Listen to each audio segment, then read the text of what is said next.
kurusha. Icyanyuma ni ikibazo dukomeje guhangana nacyo, cyane cyane amashuri akomeje guhangana nacyo cyerekeye discipline. Imyitwarire mu mashuri. Imyitwarire iri mu mashuri. Imeze nabi se? Iracumbagira. Ntabwo ari hose, ntabwo ari bose, ariko hari imyitwarire mibi twagiye tubona. Rero iyo tuvuze ishuri rigomba kuba ari ahantu hafite environment umwana ashobora kwigiramo. Ntabwo iyo environment ishoboka hari indiscipline. Nta umuntu akura uburere n'uburezi cyarimo. Uburere n'uburezi rwose. Ntabwo rero bishoboka mu gihe tudashyize imbaraga muri discipline ku ishuri. Ngira ngo mwabonye ko hirya no hino, ntabwo ari no mu mashuri gusa, ariko muri society at large hari ikibazo cy'inzoga, cyo gusinda, cya ibiyobyabwenge, ama drugs. Ku ishuri naho hari bamwe na bamwe bagenda babizanamo. Ntabwo ari icyorezo ngo kigeze, ariko hariho byagaragaye. Mu banyeshuri, mu barimu, mu banyeshuri, mu barimu no mu barimu bamwe na bamwe.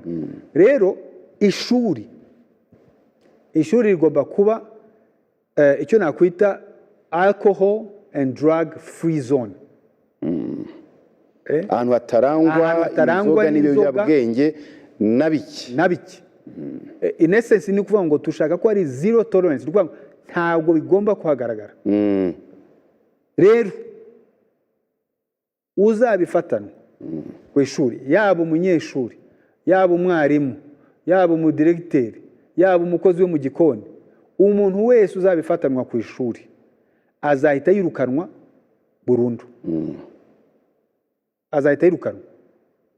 Abanyeshuri kuko tugomba kubafasha abana, tuzakorana na local government tubafashirize mu zindi programme hanze y'ishuri, apana mu ishuri, kuko ishuri ntabwo ari ahantu wakorera ibyo bintu. Rero nagira ngo tubyumvikaneho twese. Inzoga, ibiyobyabwenge ntabwo bishobora kugaragara ku ishuri na gato, ntabwo bizihangarirwa. Uzabizana wese azahita yirukanwa ako kanya. Rero ni muri ya effort yo kugira ngo tuzane discipline ku ishuri. Urundi rugero naguha ni nk'abana baza ku ishuri bakarwana bagakomeretsa abandi. Ugasanga umwana bararwanye, arakomeretse, agiye kwa muganga, ashobora no kujya mu bitaro. Uretse n'ibyo, hari n'abana bakubise abarimu. Twagiye tubyumva. Bakubita abarimu. Ibintu byo kuzana urugomo ku ishuri rwo kurwana, rwo gukubita abarimu, ntabwo bishobora kwihanganirwa. Uwo mwana azahita yirukanwa, nawe afashirizwe mu zindi programme hanze y'ishuri. Twagiye tubona ariko n'abarimu nabo bagagiye bagaragaraho gukubita abana mu buryo rwose bubi cyane. Rwose ibyo byo nabo nuko. Discipline ni ku muntu wese. Ku muntu wese, ntabwo ari ku bana gusa, ariko ni ku muntu wese. Ariko mu by'ukuri umwarimu n'umuyobozi w'ishuri n'ababyeyi ku ishuri. N'ababyeyi ku ishuri. Abana bagomba kumva yuko abo bantu ari ababyeyi ku ishuri. Bakabubaha. Ntabwo twatoza abanyeshuri kujya baza ku ishuri ngo bahangane n'abarimu ngo tubyemere, kuko abo bantu bazajya ni mu rugo batangiye gukubita ababyeyi. Ntabwo ari ibintu twakwemera.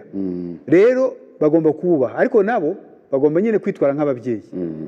Ibyo rero ni ukugira ngo byose bikorwe, iyo discipline iba ihari kandi tuyishimangireho. Urugero rwa nyuma natanga aho discipline igomba gukaza, n'abana bakopeza, ugasanga ibyo gucitinga. Abo bana ndetse hari abo twabonye muri ibi bizamini bya leta, bo noneho bakoresha n'amatelefone. Amatelefone batari bakwiye kuba bazanye no ku ishuri.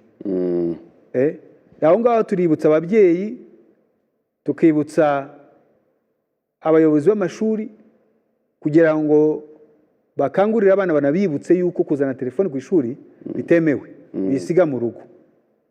Icyo ni icya mbere. Ariko noneho ibi byo gukopera no gukopeza, ubu ngubu iyo ufashwe ubona 0 muri icyo kizamini. Niko byari bisanzwe kandi niko bizakorwa, ahubwo tugomba gukaza kugira ngo koko uwo muco tubuce.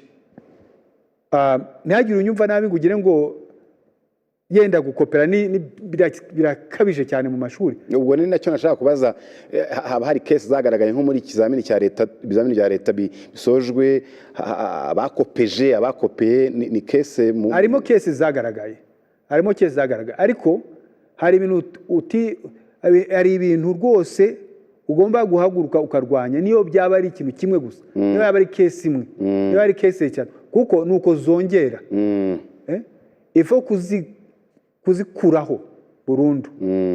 Nicyo mivugiye, nicyo tuma mvuga ko ntagire unyumva aravuga ngo hari icyorezo cyabyo, ariko niyo haba ari case imwe cyangwa ebyiri ni nyinshi, yego ugomba kuzikuraho. Iyo rero ni cases za indiscipline navugaga, tuzahagurukira kugira ngo tuzikure mu mashuri, kuko ibyo dukora byose kugira ngo tuzamure ireme ry'uburezi hatarimo discipline ntabwo bizakunda. So ibyo bintu bine rero nkuko nabivuze nibyo duteganya gukora muri uyu mwaka w'amashuri utangiye, byubakira ku bindi byose byakozwe mbere, kugira ngo dukomeze kuzamura ireme ry'uburezi, hanyuma duhe abana bacu amahirwe yo kugira ngo biteze imbere, banateze imbere igihugu.